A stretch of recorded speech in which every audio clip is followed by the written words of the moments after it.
प्यारे विद्यार्थियों, मैं थोड़ा सब दा अपने यूट्यूब चैनल ते बहुत बहुत स्वागत करता हाँ। असी अज दी इस वीडियो विच इलैक्ट्रिकल सर्किट और मैगनैटिक सर्किट का जो कंपैरिजन डिस्कस करांगे और इस दे यूनिट नूं किस तरह असी याद रखना है और इस दे जो यूनिट जो पेपर दे विच अक्सर इस दे यूनिट के बारे पूछा जाता है और असी जो है यूनिट डिफाइन करन दे विच साडे कोल गलती हो जाती है या सानू मुश्किल आती है। तो ये सारे पॉइंट अज की इस वीडियो में डिस्कस करांगे कि इलैक्ट्रिकल सर्किट की है तो मैगनैटिक सर्किट दोनों का कंपेयर करांगे और नाल इस दे जो यूनिट है वो भी असी याद रखांगे।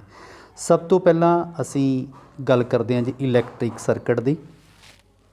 इलैक्ट्रिक सर्किट तो तुसी सारे वाकिफ होंदे हो। इलैक्ट्रिकल सर्किट दे विच कोई ज़्यादा दिक्कत नहीं आती, लेकिन मैगनैटिक सर्किट दे विच बहुत सारी जी दिक्कत आती है। तो सब तो पहला असी एक बारी रिवाइज़ करते हैं इलैक्ट्रिकल सर्किट तो इस दे नाल फिर असी मैगनैटिक सर्किट भी करांगे।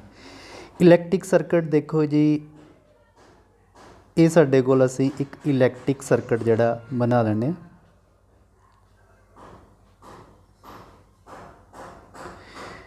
इत्थे असी वोल्टेज अपलाई कर दिंदे हां। ये साडे कोल की है जी रजिस्टेंस, आर फॉर रजिस्टेंस तुहानूं पता होएगा, प्रतिरोध कहते हैं असीं इहनूं पंजाबी च, और जां इहनूं असीं कहने EMF भी कहने इलैक्ट्रोमोटिव फोर्स।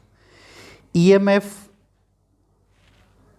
दा जिहड़ा यूनिट है वो हैगा जी वोल्ट। EMF नूं असीं वोल्ट विच मेजर करने। EMF की है, एक तरह का एक प्रैशर है जो कि करंट नूं धक्का मारदा अगे नूं, यानी कि अगे नूं फ्लो करदा है। EMF इलैक्ट्रोमोटिव फोर्स एक प्रैशर है, ठीक है जी, जो की करता है करंट नूं अगे वाल लैके जाता है। तो ये करंट आ गया ये जी आई,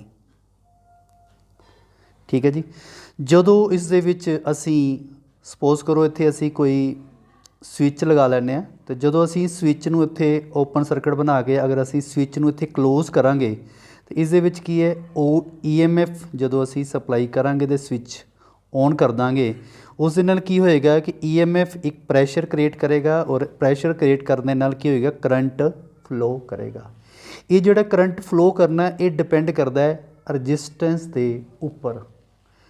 मीनस कि अगर रजिस्टेंस ज़्यादा है तो करंट इधर लिख लें, अगर रजिस्टेंस ज़्यादा तो करंट घट फ्लो करेगा, अगर रजिस्टेंस ज़्यादा है तो करंट घट फ्लो करेगा, अगर रजिस्टेंस घट है तो करंट ज़्यादा फ्लो करेगा।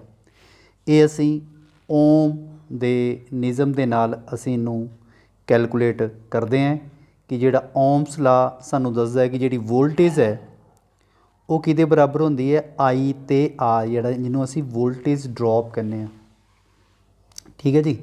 इहदे विच असी ये चीज़ दस चुके हैं कि वोल्टेज तो साडी कॉन्सटेंट रहेगी, लेकिन जो करंट और रजिस्टेंस की जी वैल्यू है इनक्रीज डिक्रीज़ होएगी। अगर करंट की वैल्यू वध जाती है तो रजिस्टेंस की वैल्यू जी है घट जाएगी, अगर करंट की वैल्यू घट जाती है तो रजिस्टेंस की वैल्यू जी है वध जाती है। इहदे विच जिहड़ा असीं रिलेशन किया कि V=IR, इस दे विच अगर असीं करंट कैलकुलेट करना है तो करंट किस दे बराबर आंदा है, वोल्टेज बाय आर, यानी कि वोल्टेज बाय आर, यानी कि वोल्टेज बाय रजिस्टेंस तो करंट। तो करंट नूं असीं किहदे विच मेजर करते हैं, करंट नूं असीं मेजर करते हैं जी एंपीयर दे विच। करंट मेजर करने का यूनिट है एंपीयर दे विच मैनूं मेजर करने हैं, और रजिस्टेंस जिहड़ा प्रतिरोध है इनूं असीं ओम दे विच मेजर करते हैं, और जिहड़ी वोल्टेज है वोल्टेज नूं असीं वोल्ट्स दे विच असीं मेजर करते हैं। ये तुहानूं पॉइंट जिहड़ा क्लीयर हो गया होएगा। और ये जो असी सर्किट ड्रा किया है कि जिस दे विच एक रजिस्टेंस है, इत्थे असी EMF जिहड़ी है अपलाई कर दिंदे हैं, EMF, ठीक है जी, और इत्थे जिहड़ा करंट फ्लो कर लैंदा है, वो जिहड़ा करंट है वो किस दे बराबर हुंदा जी, साडे कोल आ जांदा EMF जां तुसीं वोल्टेज कह सकते हो डिवाइडेड बाय आर, और इसका यूनिट जिहड़ा असीं क्लीयर कर चुके हैं। उस तो बाद साडे कोल आ गया वोल्टेज भी क्लीयर हो गई तो करंट भी क्लीयर हो गया, इसका दोनों का यूनिट सानू क्लीयर हो गया। उस दे नाल ही आ गया साडे कोल जी रजिस्टेंस। रजिस्टेंस का फार्मूला तुसीं देख सकते हो, जिहड़ी रजिस्टेंस है वो बराबर होंदी है रो L बाय A, यानी कि इनू फिर क्लियर कर देंगे रजिस्टेंस जी बराबर होंगी है, इनू असी कहने रो जिन्हों असी कहने रजिस्टिविटी, और ये आ जाता साढ़े कोल जी A। L की है लेंथ ऑफ कंडक्टर, तो A की है area of cross section of conductor, तो इनू असी कहने रो नू कहने जी रजिस्टिविटी, तो R की हो गया रजिस्टेंस। हुण असी रजिस्टेंस नू तो मेजर करते हैं ओम दे विच, असी हुण रजिस्टिविटी का यूनिट निकालना है। जदों असी इस इक्वेशन तो जदों असी रजिस्टिविटी की वैल्यू निकालांगे तो क्रॉस मल्टीप्लाई करांगे तो साडे कोल रजिस्टिविटी की जिहड़ी वैल्यू है, इत्थों तुसीं देख सकते हो जिहड़ी रजिस्टिविटी की वैल्यू है वो साडे कोल आ जाएगी R into A by L resistivity. तो R नू असी मेजर किहदे च करने जी ओम दे विच, एरिया ऑफ क्रॉस सैक्शन किहदे च मेजर करने मीटर स्क्वेयर दे विच, ते लेंथ किहदे च मेजर करते हैं मीटर दे विच। मीटर मीटर कैंसल हो गया तो साडे को आंसर की आएगी ओम मीटर। इसका आंसर आ गया ओम मीटर, जां तुसीं इसदा सिंबल कर लो जां तुसीं ओम लिख लो। ओम मीटर इसका जो यूनिट आ जाएगा। एक किस दा यूनिट आ गया जी रजिस्टिविटी दा यूनिट। रजिस्टिविटी दा यूनिट तुसीं कैलकुलेट कर सकते हो, अगर तुसीं पेपर दे विच भुल भी जाते हो तो तुहानूं रजिस्टेंस का फार्मूला पता है, तो रजिस्टेंस फार्मूले तो तुसीं रजिस्टिविटी जिहड़ी है वो तुसीं बड़े आराम दे नाल जिहड़ी रजिस्टिविटी है वो कैलकुलेट कर सकते हो। उस तो बाद गल आ जाती है जी रजिस्टिविटी तो बाद असीं गल करते हैं कंडक्टेंस की। रजिस्टिविटी तो गल बात करते हैं असीं कंडक्टेंस की। हुण जिहड़ी रजिस्टिविटी है, रजिस्टिविटी की होंदी है, ये डिपेंड करती है नेचर ऑफ मटीरियल, ये मटीरियल ते डिपेंड करती है।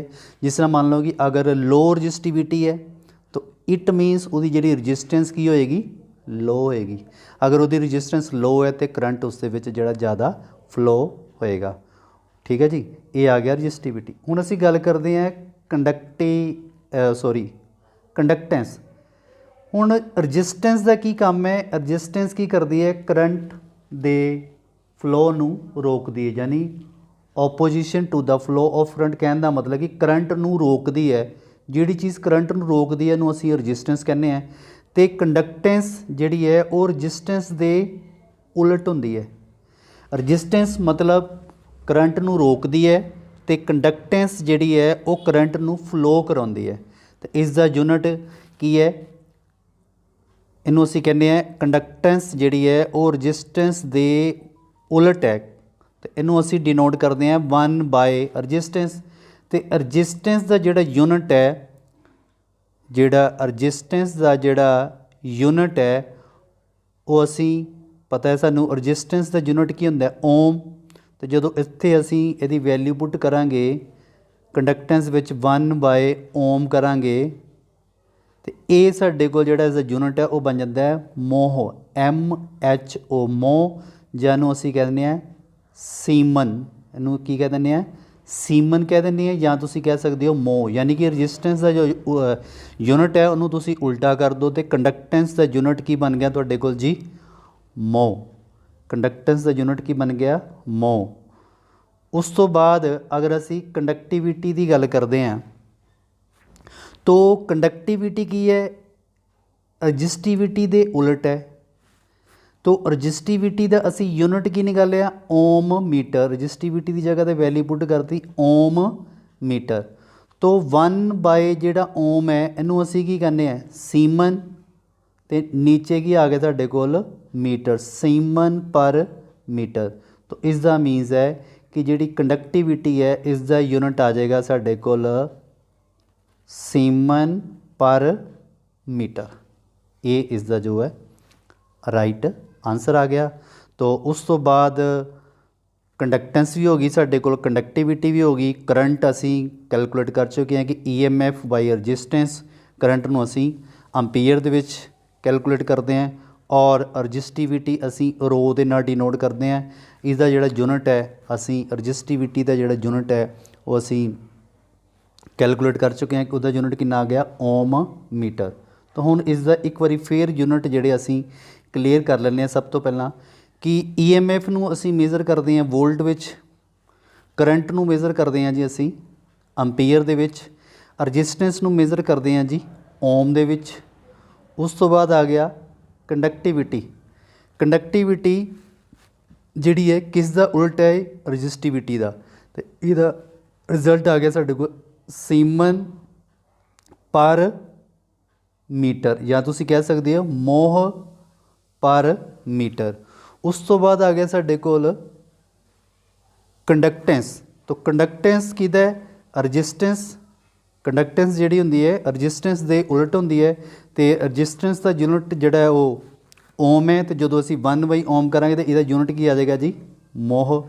तो करंट का जिहड़ा यूनिट है वो अंपीयर असीं कैलकुलेट कर चुके हैं। तो रजिस्टिविटी असीं इस दे नाल डिनोट करते हैं।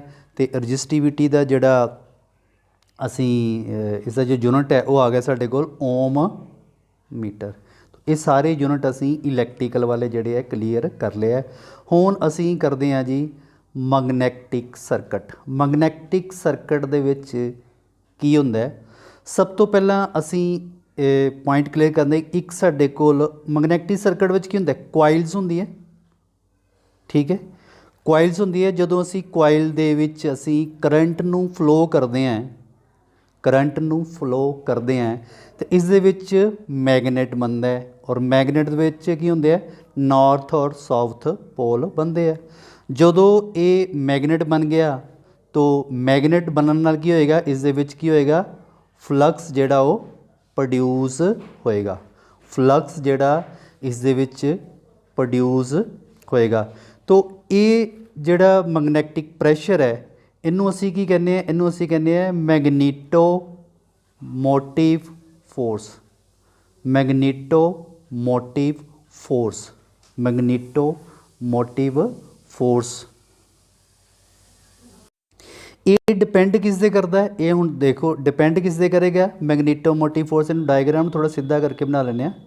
अगर असी डायग्राम नूं इदां करके बनाइए कि ये साडे कोल एक कॉइल है, जदों इस दे विच असीं करंट फ्लो करते हैं तो इस दे विच मैगनैटिक प्रॉपर्टी जिहड़ी है बन जाती है, यानी कि नॉर्थ ते साउथ पोल बन जाते हैं। और नॉर्थ साउथ पोल बनने नाल की हुंदा है, इस दे विच जिहड़ा मैगनैटिक प्रॉपर्टी जिहड़ी है वो जिहड़ी है प्रोड्यूस हो जाती है। और वो जिहड़ी मैगनैटिक प्रॉपर्टी है उसनूं असीं कहने मैगनीटो मोटिव फोर्स। जिहड़ी फोर्स इहदे विच पैदा हुंदी है उहनूं असीं कहने मैगनीटो मोटिव फोर्स। ये मैगनीटो मोटिव फोर्स किहदे ते डिपेंड करदी है, एक तां करंट ते डिपेंड करदी है, एक नंबर ऑफ टर्न। ये जिन्नियां कॉइल्स हैगियां, कॉइल्स की जिहड़ी टर्न है इस दे उपर डिपेंड करदी है। जिन्ना करंट ज़्यादा होएगा, नंबर ऑफ कॉइल्स ज़्यादा होणगियां ते उन्ना ही मैगनीटो मोटिव फोर्स जिहड़ी है वो ज़्यादा प्रोड्यूस होएगी, ठीक है जी। अगर करंट घट है, नंबर ऑफ टर्न घट है तो मैगनीटो मोटिव फोर्स भी जिहड़ी है उस हिसाब दे नाल घट प्रोड्यूस होएगी। तो इट मीनस कि मैगनीटो मोटिव फोर्स जिहड़ी है वो डिपेंड किहदे ते करदी है, एन ते आई ते। एन की हो गया नंबर ऑफ टर्न, तो आई की हो गया करंट, ठीक है। और इसका यूनिट की है, इसका यूनिट आ जाता है करंट नूं असीं अंपेयर विच मेजर करते हैं, तो एन नूं करते हैं नंबर ऑफ टर्न, इनू असीं टी दे नाल डिनोट करते हैं। तो इसका यूनिट की आ जाता है A T, ampere turn, ampere turn. तो जो मैगनीटो मोटिव फोर्स जिहड़ी है प्रोड्यूस होंदी है तो उस दे नाल की हुंदा है, वो फ्लक्स प्रोड्यूस होंदा है। उस दे नाल की हुंदा है, फ्लक्स जिहड़ा वो फ्लो करदा उस दे विच। जिस तरह इलैक्ट्रिक सर्किट दे विच की हुंदा है, करंट फ्लो करदा है, तो मैगनैटिक सर्किट दे विच की हुंदा है, फ्लक्स जिहड़ा वो प्रोड्यूस होंदा है। इस दी अगर असीं डायग्राम बनाइए कि साडे कोल एक मैगनैटिक सर्किट है, मैगनैटिक सर्किट इस तरह कर लैंदे आ, इत्थे असीं करंट आई फ्लो कर लैंदे आ, और इत्थे की होएगा साडे कोल फ्लक्स जिहड़ा फ्लो करेगा इस सर्किट दे विच। और इस सर्किट दे विच ये पॉइंट आ जाएगा, इनू असीं कह लैंदे जी रिलकटेंस, आर एल लिख लैंदे, आर एल का मीनस आ जाएगा रिलकटेंस, ठीक है जी। जदों असीं इस कॉइल दे विच करंट नूं फ्लो करांगे तो इस दे विच नॉर्थ ते साउथ पोल बनने दे नाल की होएगा, एक प्रैशर क्रिएट होएगा। वो प्रैशर की करेगा, फ्लक्स नूं धक्का मारेगा, जिहदे विच पहलां EMF धक्का मारदी सी इलैक्ट्रिक सर्किट दे विच, ते इहदे विच मैगनीटो मोटिव फोर्स ये धक्का मारेगी फ्लक्स नूं, यानी कि फ्लक्स फ्लो करेगा। और ये आ गया रिलैक्टेंस। रिलैक्टेंस की करेगा, फ्लक्स नू रोकेगा। इलैक्ट्रिक सर्किट दे विच रजिस्टेंस रोकदी है और इस दे विच कौन रोकेगा, रिलैक्टेंस। रिलैक्टेंस जिहड़ी है फ्लक्स दे फ्लो नू रोकण दी कोशिश करदी है। मीनस कि अगर रिलैक्टेंस ज़्यादा होएगी तो साडा जिहड़ा फ्लक्स है वो घट होएगा, और अगर रिलैक्टेंस घट होएगी तो जिहड़ा साडा फ्लक्स है वो ज़्यादा होएगा। ठीक है जी।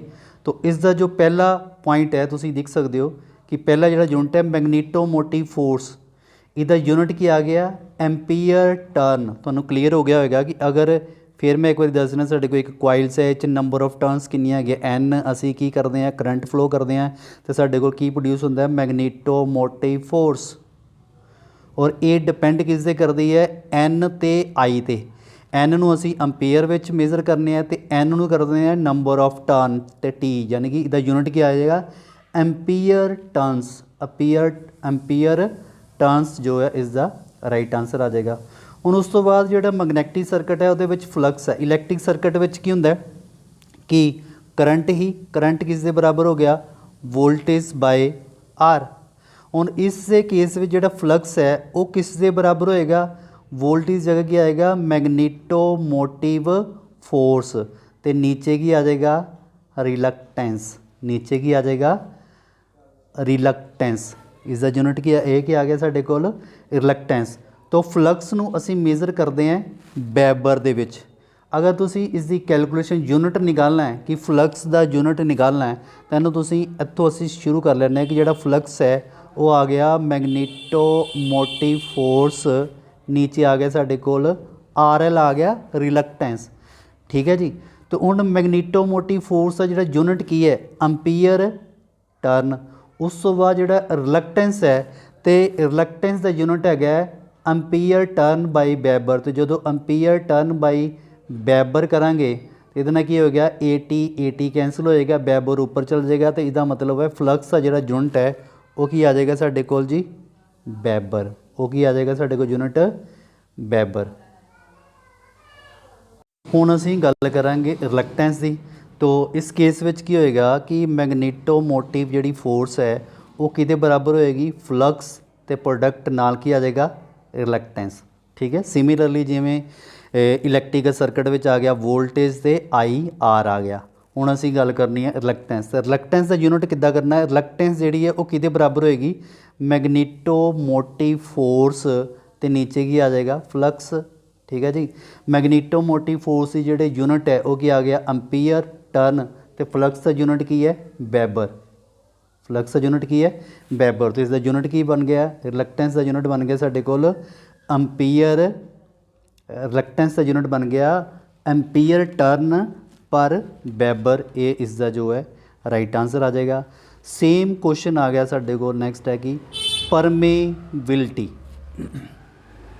आ गया साडे कोल परमेबिलिटी। तो परमेबिलिटी जिस तरह साडे कोल इलैक्ट्रिकल सर्किट च कंडक्टिविटी हुंदी है वो कंडक्टिविटी किहदी है, रजिस्टिविटी दे उल्ट हुंदी है। तो इस दे विच जिहड़ी परमेबिलिटी है वो रिलैक्टिविटी दा उलट, यानी कि रिलैक्टिविटी जिस तरह कि उच रजिस्टिविटी का जिहड़ा उल्ट है परमेबिलिटी हुंदा है, इहदे विच रिलैक्टिविटी का जिहड़ा यूनिट है वो की आ जाएगा साडे कोल परमेबिलिटी। तो इसका यूनिट आ जाता है हैनरी पर मीटर। इसका यूनिट आ जाता है हैनरी पर मीटर। उस तो बाद आ गया साडे कोल परमेएंस। परमेएंस यानी कि ये आ गया साडे कोल रिलक्टेंस का।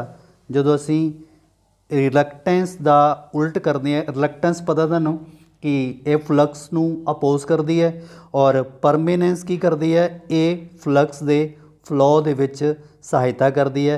ये उसका जो उलट आ गया। तो इसका जो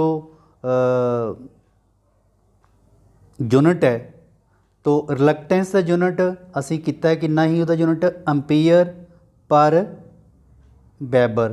तो परमेएंस का यूनिट जोड़ा इसका उल्ट हो जाएगा, वो की आ जाएगा साडे कोल weber per turn. Weber per turn इसका जो है राइट आंसर आ जाएगा। उस तो बाद साडे को आ गया जी फ्लक्स। उस तो बाद की आ गया साडे कोल फ्लक्स। तो फ्लक्स का यूनिट असी ਕੈਲਕੂਲੇਟ ਕਰ ਹੀ ਚੁੱਕੇ ਹਾਂ। ਇਸ ਦਾ ਜੋ ਯੂਨਿਟ ਹੈ ਵੈਬਰ ਹੈ। W ਤੇ V ਦੇ ਨਾਲ ਅਸੀਂ ਇਹਨੂੰ ਡਿਨੋਟ ਕਰਦੇ ਹਾਂ।